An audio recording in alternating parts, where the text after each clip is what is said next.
Clarisse Benaroche demande sur Facebook quelles sont les possibilités d'application de la robotique dans le domaine de la médecine en France et plus particulièrement sur le sujet des prothèses.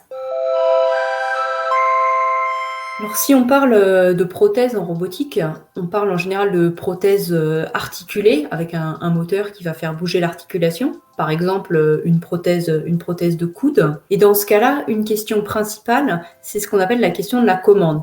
C'est-à-dire comment est-ce que la prothèse doit bouger pour répondre à ce que veut faire l'utilisateur. Puisque si on veut que ce soit facile et confortable à utiliser, il faut que la prothèse, en quelque sorte, comprenne ce que veut faire la personne qui la porte. Ça pose plusieurs questions. La première, c'est sur quel signal est-ce qu'on se base pour faire cette compréhension de ce que veut faire l'utilisateur.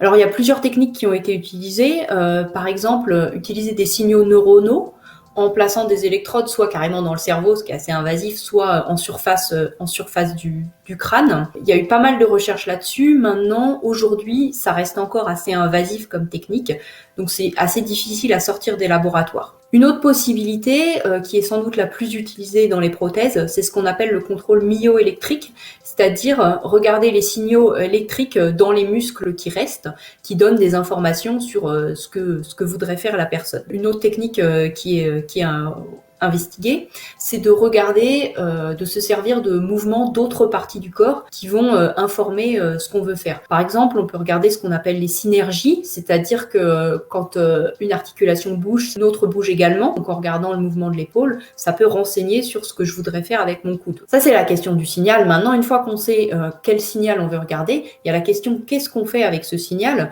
Comment est-ce qu'on lie le signal mesuré avec le mouvement que doit faire la prothèse. Pour ça, soit on peut écrire finalement une relation fixe que l'utilisateur va devoir apprendre. Par exemple, si je veux bouger mon coude, je vais devoir faire un certain mouvement de l'épaule. Et puis plus récemment, notamment avec le développement de l'intelligence artificielle, on s'intéresse à apprendre des relations peut-être plus compliquées entre le signal d'entrée et puis le mouvement voulu.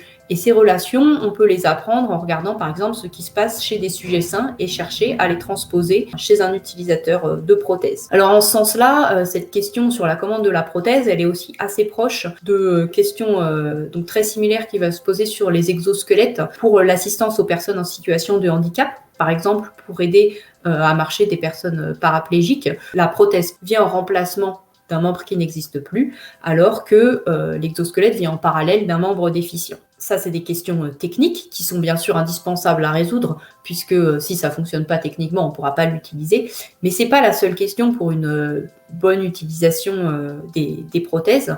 Notamment, les prothèses, ça pose la question de ce qu'on appelle l'appropriation, c'est-à-dire comment est-ce que je perçois la prothèse sur moi et comment est-ce que je me perçois avec une prothèse qui vient en quelque sorte en extension de mon corps. Et ça, c'est une question assez différente, mais primordiale aussi pour que les personnes puissent utiliser les prothèses de manière confortable, on va dire.